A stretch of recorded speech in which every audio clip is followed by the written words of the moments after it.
Hey guys, first of all, I owe you a huge apology because it's been 3 weeks since I have read the book, and I'm really sorry. Um, I think time has just kind of gotten away from me, like it probably has everybody else, and I just, I guess my mind went elsewhere. So, anyways, today we're going to read chapter 9 of The Secret Zoo, and chapter 9 is titled Secrets of the Chamber of Lights. Here comes one now. Noah had spotted a security guard strolling down the corridor. It was the same one he'd seen at the Langer exhibit, the one with red hair and fat lips. He held a set of keys tied to a long string, and as he walked, he swung them in a big circle. This is the guy who talked to me when I met Mr. Talltail. He's weird. Keep an eye on him, Ella said. The scouts were sitting on a bench in a theater that was less than 30 feet from the Chamber of Lights. The theater was a small room with 15 seats packed tightly together.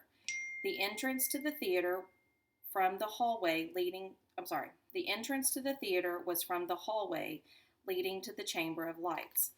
The wall that the room shared with the hallway was barely a wall, only 4 feet high.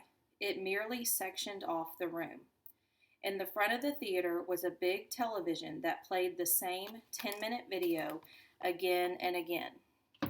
On the screen, a pair of cartoon frogs kept explaining how some tree frogs are ribbit, poisonous, and very ribbit deadly. The action scouts weren't interested in poisonous tree frogs. They were sitting in the tiny theater because it kept them out of sight while offering a clear view of the Chamber of Lights. What do you think he's going to do? Said Richie. I don't know, Ella said. Just watch. The worker patrolled the length of the hall and turned back without glancing at the Chamber of Lights. He ambled past the theater and disappeared. Well, Richie whispered, he didn't even look at the chamber. Just hold on, Ella said as she checked her watch. The zoo doesn't close for almost an hour, and we know how weird things get at closing time. The scouts waited. Hiding behind the short wall, they spied on people moving up and down the hallway. They waited, they watched, they listened to the goofy cartoon frogs spout on about the different kinds of frogs. At one point, a child entered the theater, took a seat, and hurried off quickly after growing bored with the video. A little later, a lady's voice projected through a loudspeaker. She announced in a rushed voice that the zoo would be closing in 10 minutes, so please make your way to the exits. Thank you very much. Have a nice day. Please drive safely. Creepy critters promptly emptied. The building fell silent except for the soft gurgle of bubbles and the occasional reptilian croak or hiss or rattle. We'd better go, Richie said, before the zoo closes and we get locked in. No, Ella said, disagreeing. We stay. We what? I have this feeling that we need to be here when the zoo's closed and the employees think everyone's gone. That's crazy, Richie said. Stay past closing time? We could get in serious trouble. I don't want... She's right, Noah said. We'll hide here for an hour. If nothing happens, we'll sneak out. It can't be too hard to get out of the zoo, right? Are you guys nuts? Our parents will be home by then. Have you lost your... Richie, Noah said. It might mean finding my sister. Richie considered this. Okay, he said at last, we stay. The three children sat in silence. A half hour passed. Nothing happened. Richie was about to say something when Ella stuck out her hand and pinched his lips shut with her fingers. Shh, quiet. She leaned her ear toward the corridor. Someone's coming. The scouts heard a strange, shuffling sound down the hallway. Peering over the short theater wall, they couldn't see who or what was approaching. It made scratching sounds against the floor. The children rolled off the bench and huddled on the carpet. Noah whispered, "Are we hiding because we're afraid or because we hope we won't get caught?" "I don't know," Ella said. "Both, I guess." They crouched and peered over the wall. A moment later, they discovered the source of the sound. A zoo worker with more hair on his face than his head. He was strolling down the corridor, pausing occasionally to tap on the tanks playfully. "Hello, Justice," he said to a creature inside a tank. "Good evening, Starlight," he said to another. "Glad to see you both back tonight." "Back?" Noah whispered. "Back from where?" The worker casually looked toward the theater, and the scouts dropped like turtles ducking into their shells. They waited. When the sound of his footsteps faded, they poked their heads up again and stared down the hallway. "What's he doing?" Richie asked. "I don't know," Noah said. "Just standing next to the Chamber of Lights."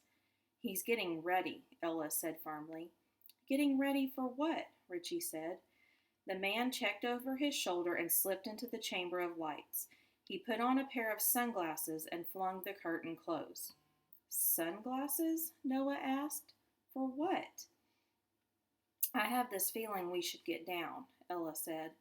Noah was about to ask why when a soundless flash of light, as sudden as a camera flash and 100 times more powerful, sprayed out from the gaps in the curtain coverings the entrance to the Chamber of Lights. The scouts fell backward and covered their faces. After a few sounds, they sat up. Rubbing his eyes, Noah said, "What happened?" Ella stepped out of the theater and headed toward the chamber. "Ella!" Richie screamed under his breath. "Don't be stupid!" Richie and Noah ran after her. "Ella, don't!" Richie warned again. But Ella would not be persuaded. She marched to the Chamber of Lights, threw back the curtain, and walked inside. Terrified, Richie and Noah stopped in their tracks and held their breath. Noah glanced at Richie. His friend was so helplessly frozen in place that he looked like a strange, misplaced lawn ornament. A moment later, Ella strolled out, and the boys sighed with relief. "He's gone," she stated. "But how?" Noah asked. "It's as if all that light evaporated him," Richie whispered. "Or took him away." "Away where?" "I don't know. Someplace else." Behind them, an angry voice cut the air. "What the heck?" They spun around. Walking down the hall was the gangly security guard with red hair and fat lips. "You kids need to beat it," the guard yelled as he marched up to them. "And I mean now." His breath gushed with the last word, and Noah could smell what he'd eaten for lunch. Something with enough garlic to gag a dinosaur. The scouts were too scared to say anything. Whoever this man was, he'd just seen what happened, and that made him a part of whatever was going on. Sure, mister," Noah blurted. "Come on," the guard barked. The scouts couldn't move. The worker leaned toward them and yelled, "I said move!" He sounded like a cow and even looked like one with his big lips quivering. The scouts hurried up the hallway. The guard marched behind them, swinging his keys in a circle. Now the swing seemed menacing. What's best at this point," he said calmly, "is for you kids to forget what you just saw. Remembering is only going to do a lot of people a whole lot of harm, and you don't want to be responsible for that now, do you?" As the children walked along the corridor, Noah noticed that the creatures in the aquariums were watching them. In the front of the tanks, fish darted restlessly in the waters. Snakes slithered anxiously, and frogs jumped in all directions. Then they started to croak, hiss, and snort. The noises built up until the exhibit sounded like an overactive swamp. "Don't worry about those creatures," the red-headed guard said, raising his voice to be heard over the animal sounds. "Mister," Noah said. "Shut up, kid." "How do the animals know who we are?" Shut up, and I mean it. The man's spit sprayed Noah's neck. You kids have no idea what you're getting into. This is none of your business. Noah suddenly felt certain that the man